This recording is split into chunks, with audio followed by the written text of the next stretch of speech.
أعوذ بالله من الشيطان الرجيم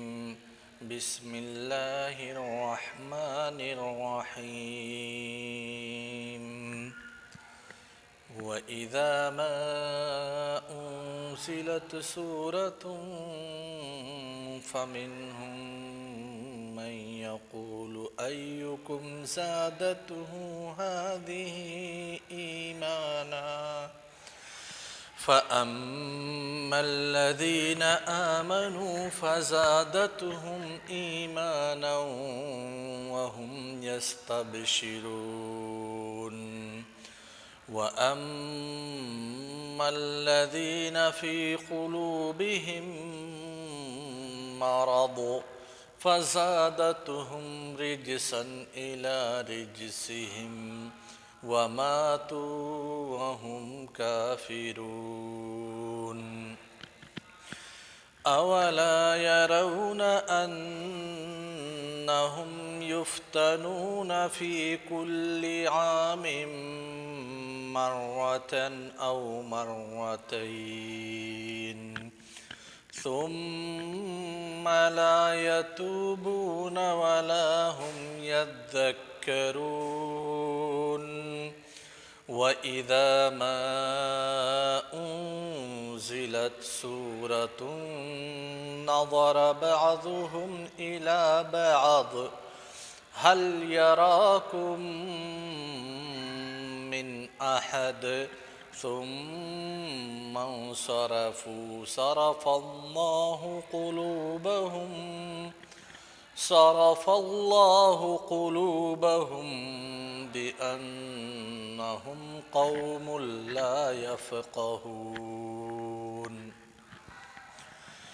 سورۃ التوبہ کی آیت نمبر 124، 125، 126 اور 127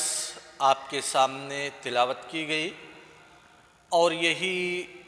یہی 4 آیات انشاءاللہ آج کے درس میں ہم پڑھیں گے۔ انہی 4 آیات کی تفسیر، اس کے معانی، مقاصد اور مطالب۔ عزیز طلبہ، اس درس سے پہلے جو دروس بیان کیے گئے ان میں لوگوں کو 2 قسموں میں تقسیم کر دیا اللہ تبارک و تعالیٰ نے، ایک مومنین کی جماعت اور ان کے مقابلے میں منافقین کی جماعت۔ منافقین کی ریشہ دوانیوں کا تذکرہ اللہ تبارک و تعالیٰ نے اس سے پہلے کیا۔ غزوہ تبوک میں منافقین اللہ کے رسول صلی اللہ علیہ وسلم کا ساتھ دینے سے پیچھے ہٹ گئے،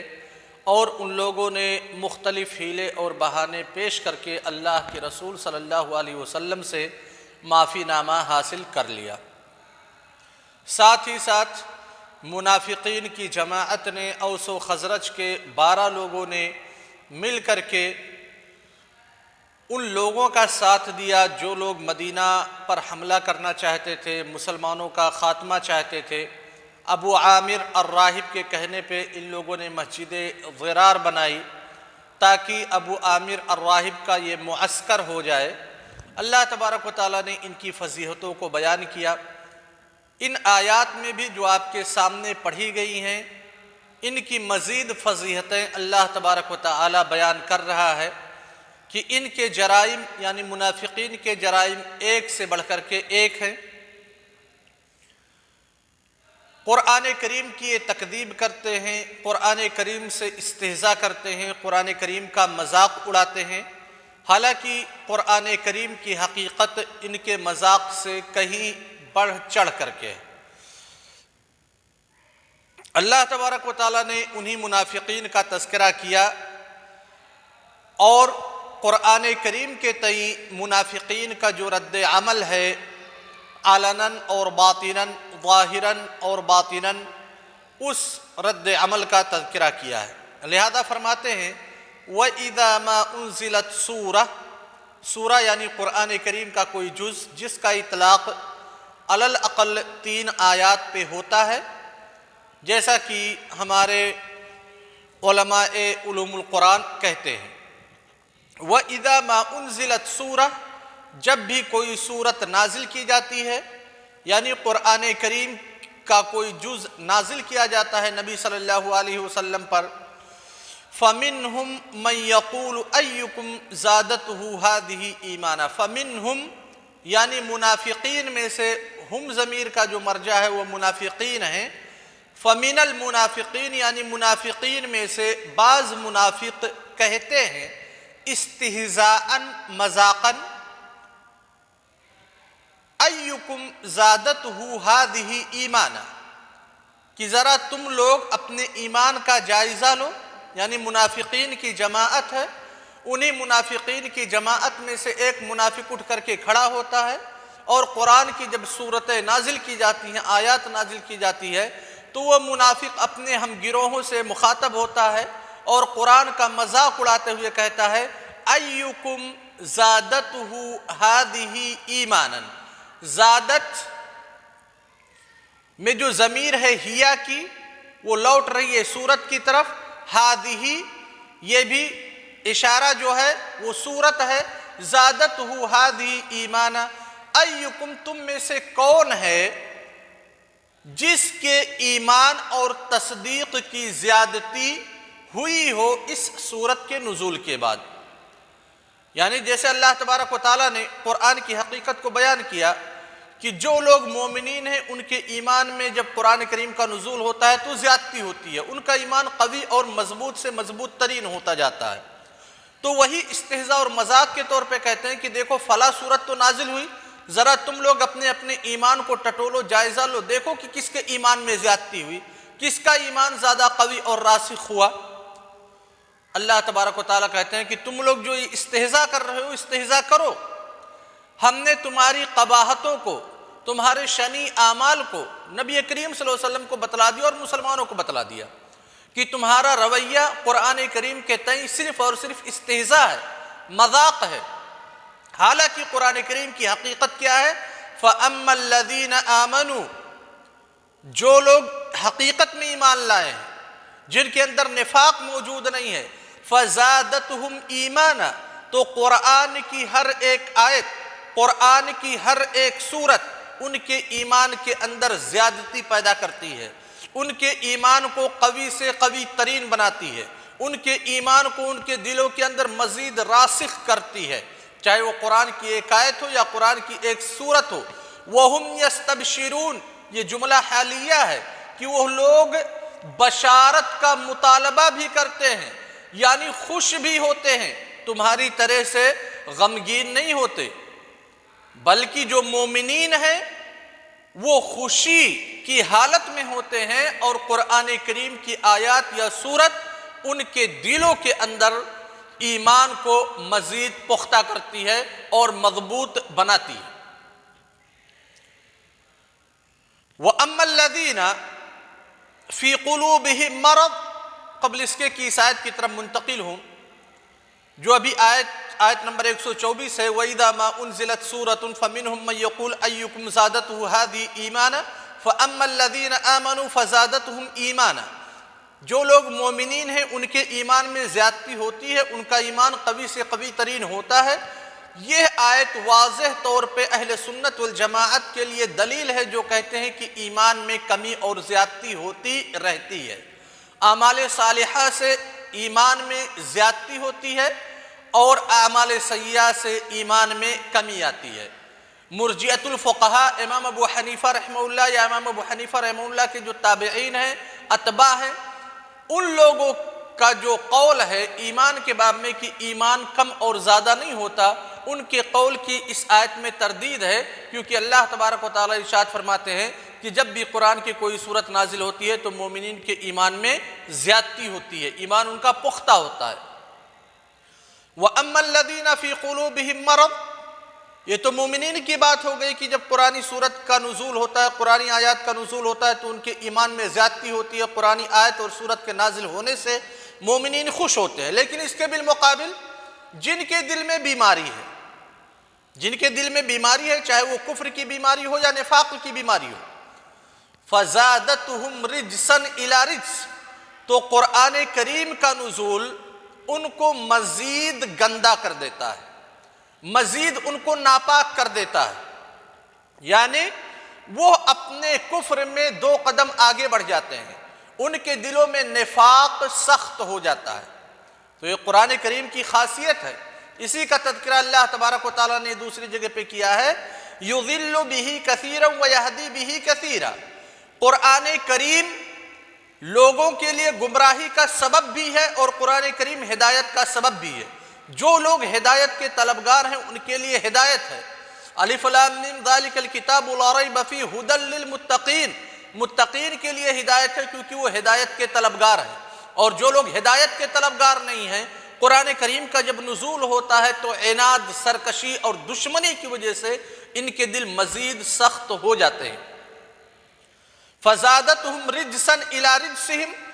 یعنی ان کے کفر میں اضافہ ہوتا ہے، ان کے نفاق میں اضافہ ہوتا ہے۔ وماتوا وہم کافرون، اور یہ کب تک برقرار رہتا ہے؟ ان کی موت تک۔ جب ان کی موت ہو جاتی ہے تب بھی وہ لوگ حالت کفر میں ہوتے ہیں، یعنی قرآن ان کو کوئی فائدہ نہیں پہنچاتا۔ اصل وجہ یہ ہے کہ قرآن کی حقیقت کو یہ لوگ تسلیم نہیں کر رہے ہیں، بلکہ قرآن کی صورتوں اور قرآن کی آیات کا مذاق اڑاتے ہیں، جس کے نتیجے میں یہ لوگ قرآن میں ان کو کوئی ہدایت نظر نہیں آتی، ہدایت کا سرچشمہ ان کو قرآن نہیں نظر آتا، اور اسی عناد اور سرکشی میں یہ لوگ مر جاتے ہیں، کفر اور نفاق ان کے دل سے نہیں نکلتا۔ اولا یرون، کیا یہ لوگ نہیں دیکھتے، اپنی حالات کا مشاہدہ نہیں کرتے؟ اللہ تعالیٰ یہاں پہ توبیخ کر رہے ہیں ان منافقوں کو، انہم یفتنون فی کل عام مرتین او مرتین، کہ ہر ایک سال میں ایک مرتبہ یا دو مرتبہ یہ لوگ آزمائش میں مبتلا کیے جاتے ہیں۔ یعنی منافقین ہر سال ایک مرتبہ یا دو مرتبہ آزمائے جاتے ہیں۔ اب مفسرین کے مختلف اقوال ہیں، اور اس میں اللہ تبارک و تعالیٰ نے کہا یفتنون، یعنی یختبرون، یبتلون، آزمائش میں ڈالے جاتے ہیں۔ اب یہ آزمائش تمام قسم کی آزمائشوں کو محیط ہے، چاہے مسلمانوں کی فتوحات ہوں کہ ایک سال میں ایک مرتبہ یا دو مرتبہ مسلمان اور ان کے مخالفین کے مابین جنگیں ہوتی ہیں، مسلمانوں کو غلبہ ملتا ہے، ان کو فتح حاصل ہوتی ہے، نتیجے میں ان کو خسارہ اٹھانا پڑتا ہے، اور ان کی جو پلاننگ ہے وہ پلاننگ بالکل بھی بے سود ہو جاتی ہے، دھری کی دھری رہ جاتی ہے۔ یا تو پھر اللہ تبارک و تعالیٰ ان کی فضیحتوں کو، ان کی خرابیوں کو، ان کے پلان کو لوگوں کے سامنے اجاگر کر دیتا ہے، وحی کے ذریعہ سے نبی صلی اللہ علیہ وسلم کو بتلا دیتا ہے۔ یعنی جتنی بھی قسم کی آزمائشیں ہیں، ان آزمائشوں میں اللہ تبارک و تعالیٰ ہر ایک سال ان کو کم سے کم ایک مرتبہ یا دو مرتبہ ڈالتا ہے، اور آزمائش سے ان کو ایک مرتبہ یا دو مرتبہ گزرنا پڑتا ہے۔ اس کے باوجود بھی ثم لا یتوبون، اس کے باوجود بھی اپنے کیے سے یہ رجوع نہیں کرتے، اپنے افعال سے رجوع نہیں کرتے، لا یتوبون، توبہ نہیں کرتے ہیں، رجوع نہیں کرتے۔ کن چیزوں سے؟ اپنے نفاق سے، اپنے کفر سے، قرآن کے استہزاء سے۔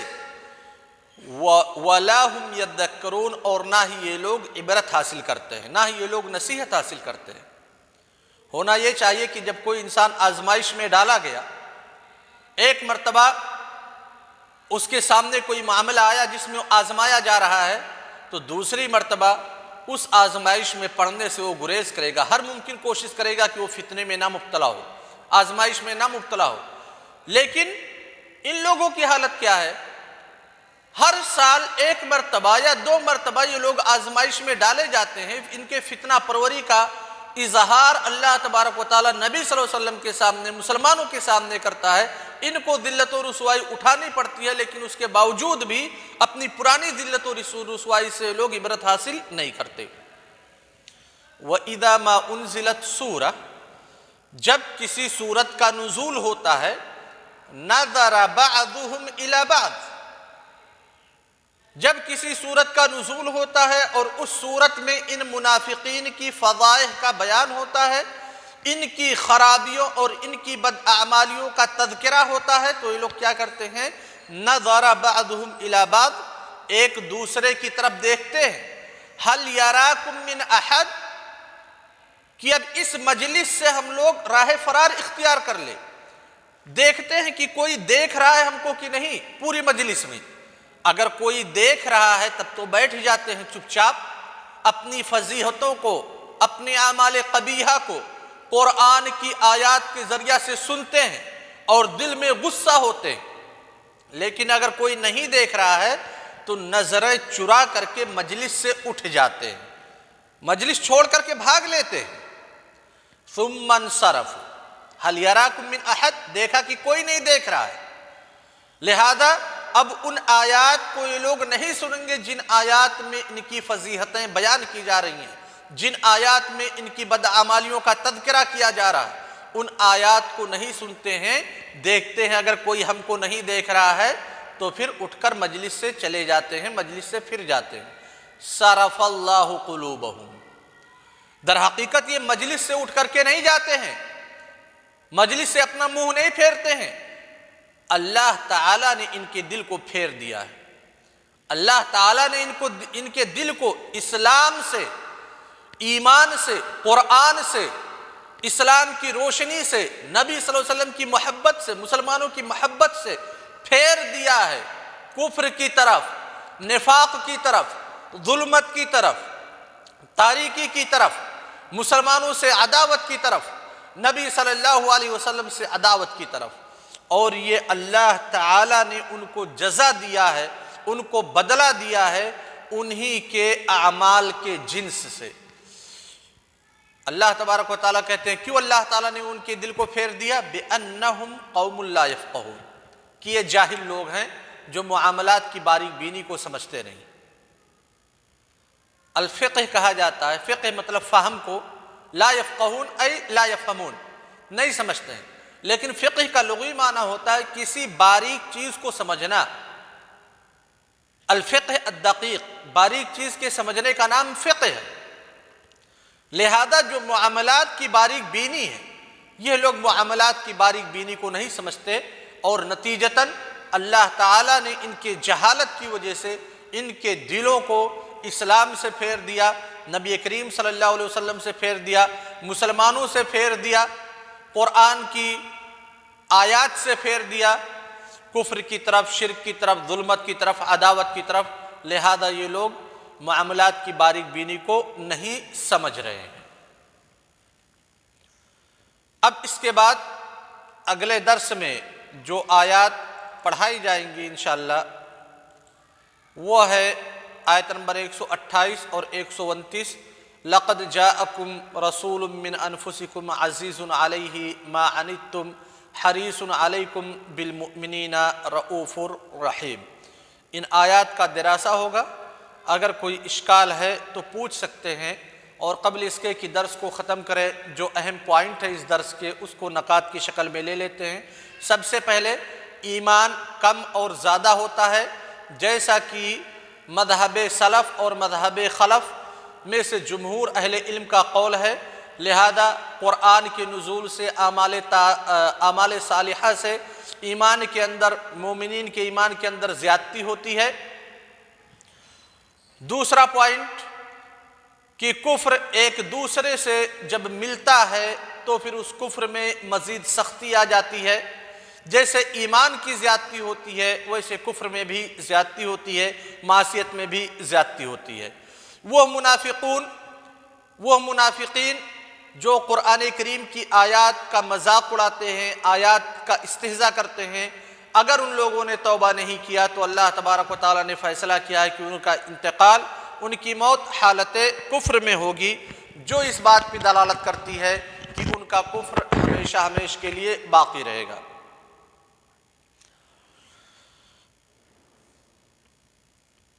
قرآن کریم لوگوں کے لیے ہدایت کا سرچشمہ ہے، لیکن ان لوگوں کے لیے جو قرآن کریم سے ہدایت اٹھانا چاہتے ہیں، لیکن جو قرآن کریم سے ہدایت نہیں اٹھانا چاہتے، قرآن کریم ان کے لیے گمراہی کا سبب ہے۔ اللہ تبارک و تعالی لوگوں کو ان کے اعمال کے اعتبار سے بدلہ دیتا ہے، لہذا جب یہ لوگ قرآن کے سماع سے، قرآن کے سننے سے اپنے آپ کو پھیر لیتے ہیں تو اللہ تبارک و تعالیٰ نے ویسے ان کے دل کو بھی قرآن کی سماع سے پھیر لیا ہے۔ اور اس آیت میں صرف اللہ قلوبہم اس جزئیہ میں در حقیقت قدریہ پہ تردید ہے، وہ قدریہ جو تقدیر کا انکار کرتے ہیں اور کہتے ہیں کہ بندوں کا جو دل ہے، بندے اپنے آپ کے سب کچھ مالک ہیں، اللہ تعالیٰ کا کوئی ارادہ نہیں، کوئی مشیت نہیں، لہذا بندے اپنے دل کے خود مالک ہیں، چاہتے ہیں تو قرآن کو سنتے ہیں، چاہتے ہیں تو قرآن سے دور بھاگتے ہیں۔ تو ان لوگوں پہ رد ہے کہ نہیں، ایسی بات نہیں ہے، ساری چیزوں کا مالک اللہ تبارک و تعالی ہے، جو بندوں کے افعال صادر ہوتے ہیں اس کا بھی خالق اللہ تبارک و تعالی ہے۔ لہذا یہ لوگ جو منافقین ہیں، جو قرآن کو نہیں سنتے، آپ کی مجلس سے منہ پھیر لیتے ہیں، اللہ تبارک و تعالی ان کے دل کو پھیر دیتا ہے، اس وجہ سے یہ لوگ نہیں سنتے ہیں۔ السلام علیکم ورحمۃ اللہ وبرکاتہ۔